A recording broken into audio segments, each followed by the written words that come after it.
Première épître de Paul à Timothée, chapitre 2.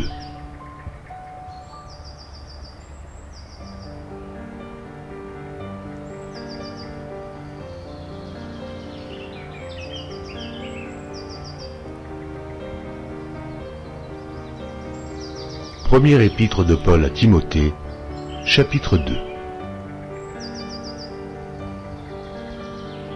J'exhorte donc, avant toute chose, à faire des prières, des supplications, des requêtes, des actions de grâce pour tous les hommes, pour les rois et pour tous ceux qui sont élevés en dignité, afin que nous menions une vie paisible et tranquille, en toute piété et honnêteté. Cela est bon et agréable devant Dieu notre Sauveur, qui veut que tous les hommes soient sauvés et parviennent à la connaissance de la vérité. Il y a un seul Dieu, et aussi un seul médiateur entre Dieu et les hommes, Jésus-Christ, homme, qui s'est donné lui-même en rançon pour tous. C'est là le témoignage rendu en son propre temps, et pour lequel j'ai été établi prédicateur et apôtre. Je dis la vérité, je ne mens pas, chargé d'instruire les païens dans la foi et la vérité. Je veux donc que les hommes prient en tout lieu, en élevant des mains pures, sans colère ni mauvaise pensée.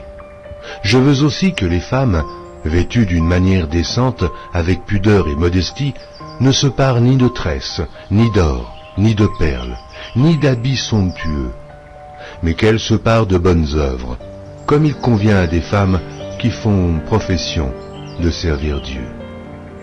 Que la femme écoute l'instruction en silence, avec une entière soumission. Je ne permets pas à la femme d'enseigner, ni de prendre de l'autorité sur l'homme, mais elle doit demeurer dans le silence. Car Adam a été formé le premier, Ève ensuite. Et ce n'est pas Adam qui a été séduit, c'est la femme qui, séduite, s'est rendue coupable de transgression. Elle sera néanmoins sauvée en devenant mère, si elle persévère avec modestie dans la foi, dans la charité et dans la sainteté.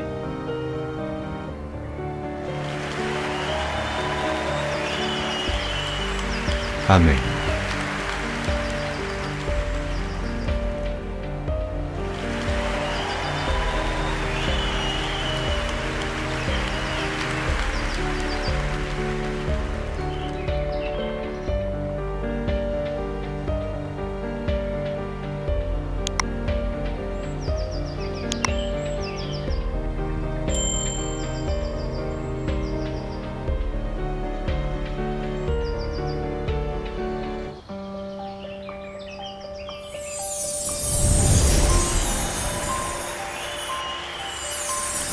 Merci d'avoir regardé.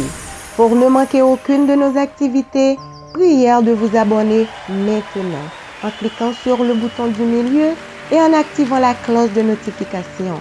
Pour continuer à bénir votre âme, nous vous proposons 2 vidéos, soit en cliquant sur celle de droite ou celle de gauche. Que Dieu vous bénisse.